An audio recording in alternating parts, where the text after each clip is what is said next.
All right. It's if we're Mamuna Makwaba about GH Politics Avenue. Hana up all the trending political stories in Ghana on bit to me account. And a story the Brother Bush the Musronko. Who's a Kinufriata and the 19th day of January. There's a Nampa, a China, and a Kinufriata, the neighbor call Jina Asem Dibia or ICE or United States of America. Na Yena Abetu just said Kinufriata and yet ni immigration semunkwa. Na the man FBI for you involved Ubekaya Ambassador Smith the betu just say FBI for you involved about Kinufriata case no na enye ni immigration status nkwa kan immigration status nkwa ka FBI will not be involved so far as the FBI involved nkwa then we commit federal offense in the United States of America because FBI they are interested in cases against committing offense or federal offense. It is if FBI gets involved in your case, it means they are committing federal offense. Now, when the Bible be a church and I drink a mature madrid, we could say in Chemubia, lawyer Nima Pebi de Maya or news fast. We could say in the say about the do be at the moment. Yeah, going back to the first question that you put to Susan, I think it's embarrassing. I think it's embarrassing because, quite apart from the personal embarrassment, I think it's not a good place for us to be. In terms of having someone who has held one of the highest offices in this country to be in the situation that he finds himself in. And as we've been told again from the embassy, it's been treated as a special case, precisely because of the position that he occupied formally. So whether we like it or not, there's a Ghana angle there, and it's just not a good look. So for me, I feel it's the right direction of travel for the government to be going after people who are deemed to have done certain things which they need to come back to explain to the people of Ghana because they were custodians of, in Ken's case, custodian of, our public purse.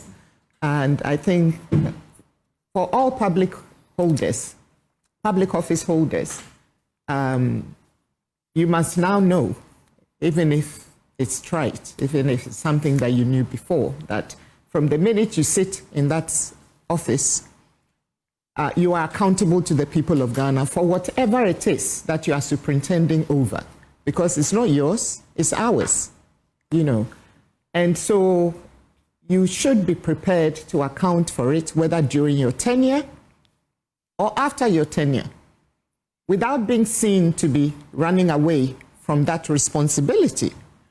Accountability to the people of Ghana in public office is non-negotiable. And if you are not prepared to be accountable, then don't hold the office. Because nobody forces anybody to hold public office. The president will offer it to you, and then you are free to say, thank you, Excellency, or no, I think this is too much for me. I'm not prepared to allow this kind of public scrutiny and intrusion into, encroachment into my personal life. So please, thank you. You almost always will lose your privacy. You will lose your privacy. And so you cannot eat your cake and have it. You cannot hold public office and say, but this one, dear, no, it's not acceptable. So if you can't do it, don't take the position, period. Right. So for me, it is sad. It is the other side of the embarrassment is the FBI's involvement. I mean, we thought it was just a simple immigration matter. The FBI, I mean, they deal with federal offenses. And given the way the U.S. is structured, there are states, the state is actually almost self-contained, if you like. And so there are state offenses and there are federal offenses. So if the FBI is involved, it makes one very worried that, why should the FBI be, because ICE, they have the power to arrest, they have the power to detain, they have the power to go to court to do their own representation, and they have the power to deport once they get that final deportation order from a court over there. So why the FBI? So that is a big question mark. And I guess it's unfolding, and things are preliminary comments, so I'll park my comments here. What's been put out there. So we cannot hint that because the ambassador did not get, he should have been the primary recipient of the information. That premise You spoke about wouldn't the help. duo. Yes. And said they had done And I'm pinning it on the duo. Yeah, so pin it on them. Thank you. Susan, Not the listening to the ambassador. lawyers talk about the law and all of that, and listening to Prof. Khalid also, what do you say now?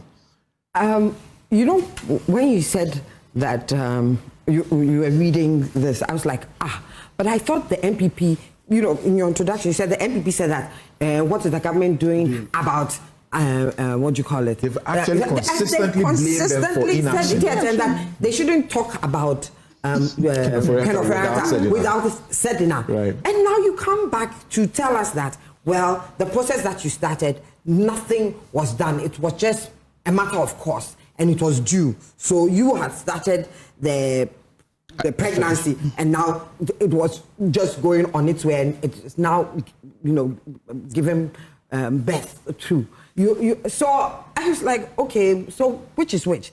And it is some of these, for want of a better word, mendacity or duplicity of politicians that people get wary of. You understand? And we are like, oh, how do they actually believe us to, or think that we will believe them when they say anything? Because you say something one time and then you say another thing which is in contradiction to each other.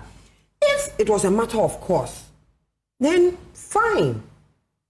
It had reached there and it was due and it happened. I think it is But sincerity that and credibility that we need from the politicians, because extraditions normally take a long time. Exactly. So whilst the extradition of Tamaklo was ongoing, what the NPP's leaders should have told their base would be that don't point fingers at the Mahama administration because it will take a while. Apart from it taking a while, they rather, some of them were leading it and saying, you have done nothing. Taking a while, it's not static. Things evolve. And then I'm also wondering, just administratively, who sends a letter and just sits back and waits for something to happen? Really, I mean, I work in an institution. If you send a letter or an email to somebody and sometimes don't do the active follow-up, it can take 10 years. But if you do an active follow-up, it may be a long process, but it will probably take 2 years. But it's a fair demand you understand? that if there's any suggestion that it is this Attorney General or this administration that has pushed the July extradition of Sedina for us to get this result, then they should show evidence of it. That's a fair demand, right? Yes, definitely. It's a fair demand. I mean, and the government should respond to it. That if they have, I mean, after all, it should be documented. It's not going to be a verbal thing. It's something that should be documented, and they should be able to show some documentation to say that, look, we just didn't leave it like that. We have the documentation to prove that we have done follow-ups, and so a process that probably would have taken, 6 months. But is it possible that if the Attorney General says he has been in constant interaction with his counterparts in the US, is it possible that whilst they talk about Ofori Atta, he will say, we have an extradition before you, please look at it for us for Sedina? It's very so possible. There will not be evidence to show. No, it's very possible, but I belong to a research facility. If it's not written, it's not done. So if he said it and it wasn't written and there was no documentation to follow up, then it wasn't done. Oh, no. Oh, yes. Oh, yes. Unless his counterparts in the US can corroborate. Well, I mean, that if he says so. Right. It wasn't documented. You can have a conversation with somebody. To cement that conversation, you say, I will write you an email. I'll shoot you a line or two so that you say, as previously discussed, can we... Very so that good there's professional always, practice, yeah. There's always documentary proof of something. Right. Every time, there should be documentary proof of something. Not just for... so that people can have an argument on it, but for history. You understand? To say that we had this conversation and we documented the conversation to say, this and this had happened. And I think that is the way we should go with things. So from my mind, I think that maybe now the MPP, if they should come up with a stand. They started the process, happy stance. It has happened in this thing. But it is also very symptomatic of our politics. People wanting to take credit for things. And I think that it brings our politics to, I did this, you did this, I did this. We are supposed to be there for the good of the people of Ghana. It doesn't matter whose action it is. If the action is done for the betterment and the growth of the people of Ghana, we shouldn't care who takes credit for it. There's too much of that in our politics. And that is what leads to, I'm building a hospital, I come next and I want to build my own hospital and I don't want to continue. Right. It is, and it's our money that is getting wasted. Exactly. All the time. So they say that the best work is done when people don't care who gets the credit for it, as long as the good that was behind that action is done. Saved. And I think that we should move away from that kind of. Yes, praise should be given when praise is due, to encourage people, but that should not be the basis in which our politicians should operate. I think that we want to move away from that. Thank you very kind of much. thing. A very important issue, and I'm coming to Vicky Bright now. And in the course of this week, one of those issues have come out public about the Ghana Publishing Company, for example, where the current leadership, after about barely 1 year, is seeking to take praise for everything, credit for everything that has happened there. And then the leader of that place, David Asante Boateng, has also come out to say, you are wrong. And some of us have had to go to his defense on that regard, because I am a user of the Assembly Press, for example, because I need laws, I do things, there are notaries, other stuff there, like change of names and other things. And for a long time, the place was abandoned. The place was deserted. You didn't like to go there, even the bookshop. You go there and you are in a hurry to leave. But when David Asante Boateng took over, he transformed that place. Sincerely. 2019, I did something stake to focus on David Asante Boateng, to praise him for justifying the appointment of youth, because he had transformed the place dramatically, miraculously. And only today somebody comes and says he did nothing. This is a thing that we should stop. What you have heard, across the table and on Zoom, what do you have to say about these extradition matters? Look, extradition is a complex process and it's a long process. Typically, it will take between 1 and 3 years, and that's when it's going smoothly.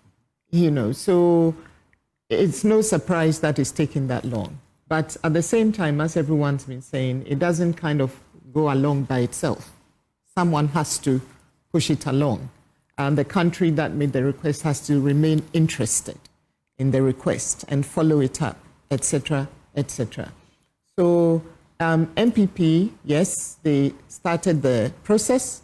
NDC clearly took over at some point and pushed it through, because I don't think the timing of Ken's extradition and Sedna's extradition, Ken's detention, I should say, and Sedna's... The arrest was actually the same day for both of them. Exactly. So it was coordinated. So I don't think that was just a coincidence, So we have to give credit to this administration as well for following it through, because after all, MPP had been going on and on about you're not doing anything, you've just left it because it's one of your own, etc., etc. And so they've done it. Actually, they arrested both the MPP person and the NDC person. Is it possible that the Ghanaian authorities, seeing that extradition takes a long time, like you said, 2 to 3 years, decided to snitch on its own citizens who were there and were wanted, and so ICE rather went for one, the marshals went for the other, instead of following the extradition process? It's funny you say that, because in the UK, I know that the nationality, the people who snitch on each other the most are the Ghanaians. The Nigerians don't do that to each other. But the Ghanaian will call the Home Office and say, Kofi, is in wherever, East London, wherever. Go and this is his address, blah, blah, blah. Then you quietly sit there. He doesn't have papers, So it's possible. We do that to each other. And this whole thing about, people wanting to take credit, sometimes to the detriment of the actual national discourse or development, it's a serious problem that we have in this country. I don't think that what David Asante Boateng has done should be discounted, because you're right. He did. I mean, I didn't like going to the assembly press. In fact, I would almost never go there. I will send a clerk to go, And what he's done, or what he did back then, is something to be commended. Right. And what the new person has done in the first year is also something to be commended. But don't do it without giving credit to what started before. It just doesn't help us in any way at all as a nation. Right. So I think we need to give credit where credit is to give due. a clap, because I think maybe my stance on praising the Attorney General's office is probably what is bringing all this, right? So to give clarity to it is that I wouldn't have done so if they were not attacked from the outset, because they were attacked for doing nothing. So if something I happened, hadn't quite landed. Oh, sorry. I thought you had. No, she's a presidential lawyer, so she takes her time.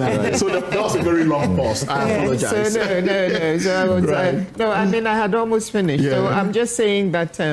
So this extradition matter, I think that this government clearly took a step in accelerating Sedina's extradition in her case. Okay. Yeah. All right. So we want to take a break from here, but Tuayabwa, Alfred, any concluding comments you want to make, because your commentary has stayed on Sedina. I haven't heard you say anything about Ofori Atta. There's a request by people like Hobson Adoye that the MPP as a group should have been urging Ofori Atta to voluntarily do a patriotic duty, a civic duty, by handing himself in.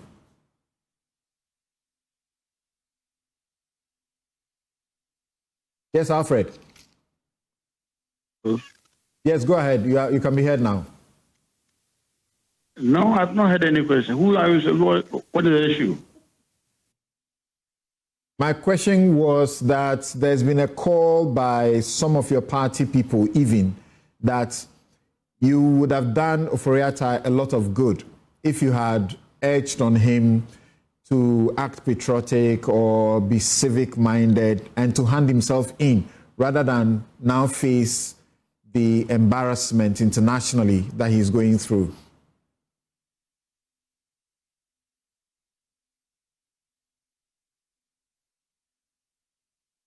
You didn't hear that? Okay. Bobby, what do you have to say about that in a minute? I think that I caught on to government being a continuous process. Whatever has started by previous government, once it is in a good light, deserves continuation. And like a lawyer that also used to purchase statutes and things from the Ghana publishing, I think we all saw the good work that was done by Mr. Asante. I think that's his name. Never met him, but my office is just... He brought the Ghana Publishing Company to its current glory, period. Yeah. And I would, yes, I agree. And I would want to add that even at the point, they were even marketing their services for publication for private authors. Right. Which hitherto was not done. During his term, they were marketing that if you're a private author. So the idea was that they were only publishing government laws. And then during his time, they even went ahead to market. And I because I had authored some books, I had a quote from them in that They even respect. started the premium services, the express services. And in 2019, when I was speaking and I was talking about even visiting the washrooms there, you have no idea what it used to be. And now you go into that washroom and you're happy. You get to the front desk and they're attending to you. That's what he started. And all the big machines, modern machines that were brought in there. And government, had made issued a fiat asking that people should take government jobs to them, and they began to execute. I spoke to the Electoral Commission at the time, and they said they had given them work for assembly elections. And the guys finished their job weeks, almost 2 weeks ahead of the private companies. Can you imagine a state institution that was doing that? I think something, if this may be of any help, I know of a few CEOs too that were appointed by the former administration that have still kept their post because of the good work that they have done, even more than a year after a change of government. I think that Mr. Nanaben, I think he's GIF also, Ghana Infrastructural something, he's still at post.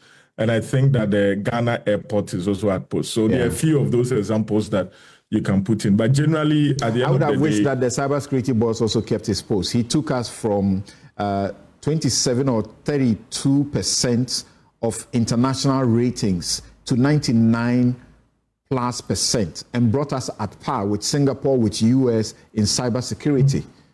Wow. So not everything was bad in the regime, like when people talk about it. Security issues, even regardless of if it's the same government that stayed, when leadership change, they can still. So that's always a sensitive and touchy area. Okay, thank you. Alfred, I'll ask you a question. Did you hear it? Oh, Samson. Alfred. Hello, Alfred. Yeah, Samson, yes. Did you hear my question? No, please you can repeat it. I'm saying that there are calls on you, that including from some of your members, Hobson Adoya and the rest, maybe former member, who are saying that you would have done Ken Ofori, well. You would have done him good if all of you had, urged him to be patriotic and do a civic duty by handing himself in, rather than wait until what has now befallen him, suffering such an international embarrassment. I mean, Mr. Ofori is an individual within the NPP, and he indicated to Ghanaians why he wanted to travel to the U.S. While in the U.S., things were commenced in Ghana, and he decided to also engage his lawyers. I do not have much information at this end. I have not been a lawyer I wouldn't be in a position to advise him. So I'd like to rest here for now, but I... Well, if we had a massive brain, but see the bigger Ghana Politics Avenue, and any day you can about channel, you best subscribe to channel. Now, if notification bell on, don't suppose say a video, any video of Ruby at baby, on Sabit me a cabby. After we are video, who best does over like it, would like you and watch Sama for Swenyabi. Now, for comment section one, so 1 million one drink, the wound for video after home. Say, be a bit more to a dream, night me. Na yehu de beboa ye man Ghana amanyosem yedamu na masesem agibre na motie aye Ghana Politics Avenue yedamu nyina masesem agibre na mahwe Akroma nyina mumba bye.